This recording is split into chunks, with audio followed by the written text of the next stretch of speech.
What I love about Max Payne 3 is the bullet time ability, the crazy action, Hollywood shootout sequences, and as well as the very solid, fluent, shooting mechanics in the game. It is one of my favorite Xbox 360 games. First off is gonna be a bullet time. This is what really makes the game really fun. A bullet time. So literally, you can, as you dodge through the air like in slow motion, and the entire everything around you slows down, right? As you shoot through these enemies, right? Constant enemy waves, coming at you, and yeah. With the bullet time, the whole bullet time ability is linked to the bullet time meter. So the bullet time meter, right, it dictates how much bullet time you have left.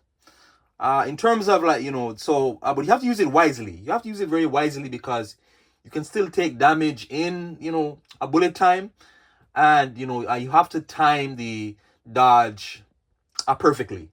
You can use bullet time too, like while standing still or like while in cover. It also helps like with aiming, right? So the crosshairs, the little crosshairs aimed at, it is pretty small like in this game. So sometimes it is a little hard to aim.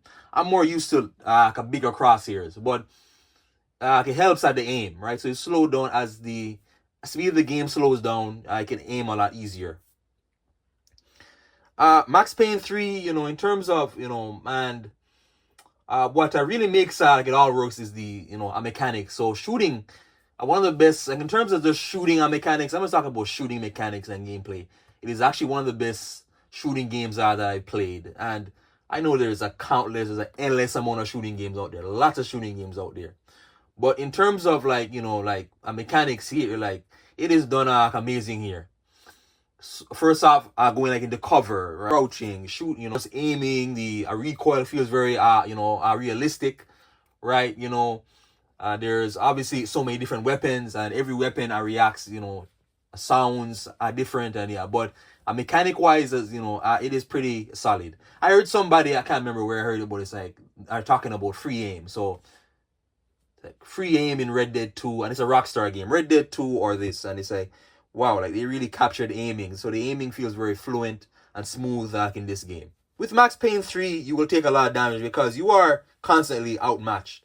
So many enemies coming after you, shooting at you. So Max Payne, as he goes to he kind of goes like from different areas like in the timeline, right? So he goes to his past when he was, what was he? Some sort of a detective or some sort of, a cop to now, right? Where he's like this, what is he, like some sort of a secret agent where he's tasked to protect this one family in Brazil. So with most of the sequences like in the game, you are outmatched, you're outnumbered, where there's enemies coming at you, rushing at you, or enemies shooting at you from afar, and yeah.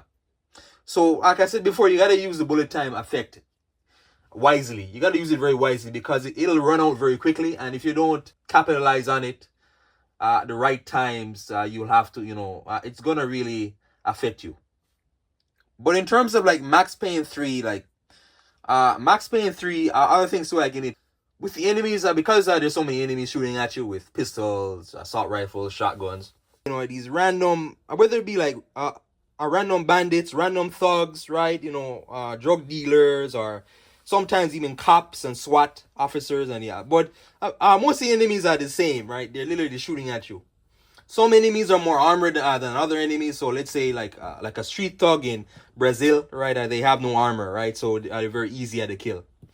But like a SWAT officer in Brazil or Max Payne, certain, like for example, a Juggernaut enemy, a Juggernaut enemy is like a super armored enemy, right? There's some enemies I will try and snipe you. Other enemies that will come at you like in swarms. You gotta, so health is very important. So in the game, so obviously Max Payne uses painkillers, right? So painkillers to heal himself, right? So literally there's like, like this body indicator, and if too much, if it gets too red, you're close to death, right? You're more likely, to die. But with the body indicator meter, you gotta watch it constantly because I believe you have to carry the painkillers with you. So you have to use the painkillers to heal your body, basically. You will die very quickly in a lot of sequences because, especially there's one where it's Brazil and then you're going to, there's like this inner shipyard, I believe, and there's enemies shooting at you, and you run out of painkillers. So if you run out of painkillers, and if your body if the body indicator gets too red, you will die.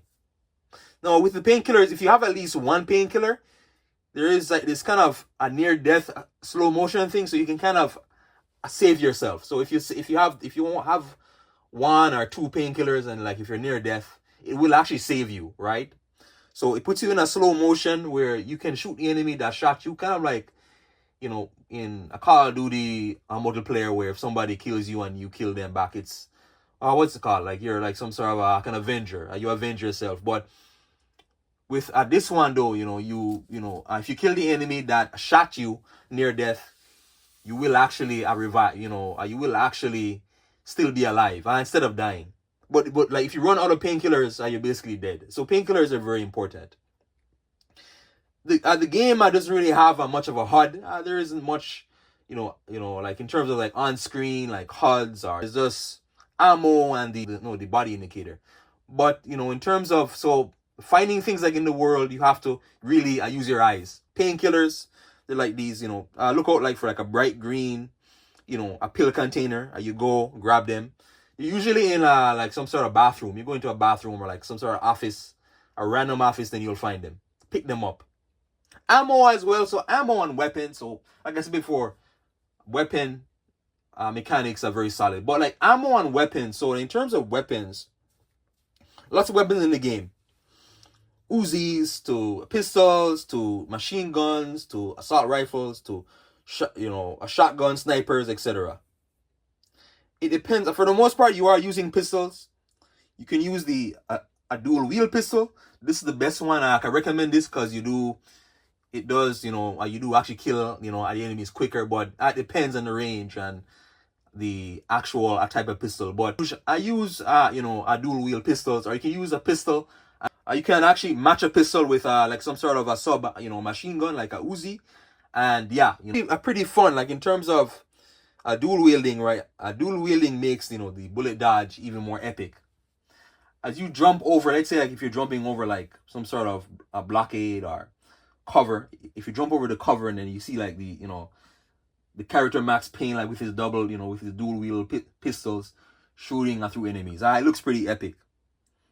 With the shotguns as well, shotguns are the pretty OP. I usually don't use shotguns because I like to have that range like on my shooting. But shotguns are pretty good. Other ones too as well, like assault rifles. Probably assault rifles are the best thing to use like in the game. AK-47s, I believe you have an M4A1, I believe, and a FAL. There's a FN FAL as well.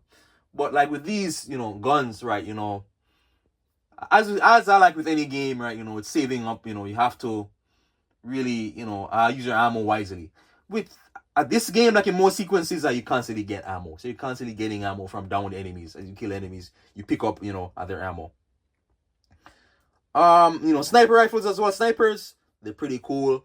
In this game, they're rare. They're very rare. You don't see them often, but there's one where you're in the soccer stadium. I believe it's chapter 5 or chapter 4 in the soccer stadium, and this Brazilian SWAT unit, this Brazilian police unit, they're coming to kill you, and then there's a sniper sequence where you try and save a companion, right?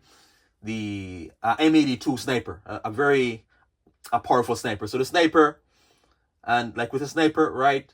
Because of a wind that you don't aim exactly where the enemy is, you have to kind of aim like at a certain angle, and you shoot the enemy through that. Sniping is very fun. A rare, like I said before, they are rare sequences.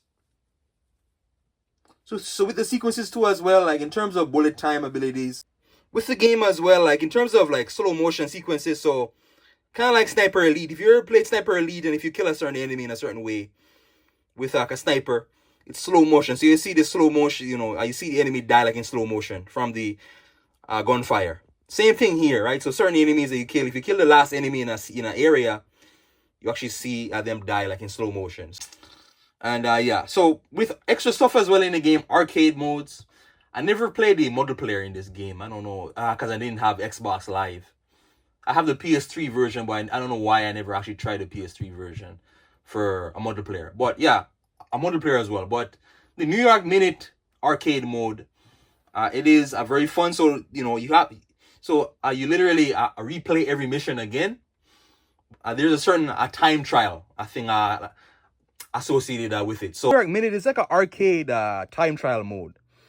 So literally, the better you play, the more points you get. The New York Minute literally is a very fun. So it is very fun because you have to try and get a headshot. So you basically replay every mission again, but you have to try and play it perfectly. So let's say like a certain area, and you have to kill the enemies pretty quickly. So you have to kill the enemies one after like another, they get the maximum score. But I believe the more damage you take, the less your score, right? There is like a score, a multiplier. So if you get multiplier, so if you get, let's say, multiple headshots like in a row, you'll get a high score. It's by sequence, and if you die, and with these New York Minute, there is no time. There is no checkpoint. So you have to play the mission without dying. There is also something with it too, where it starts. So it's called a New York Minute because it starts like from a minute with like a minute, but you keep adding to it. Yeah, Max Payne 3. If you have a 360 or PS3, I highly recommend it. It is up there, like definitely up there, and you would have saw it when I did this back in a top 50 games of all time. This is in my top 30, I believe. So games of all time. So yeah, this is I recommend this game. So like and subscribe. Thanks for watching.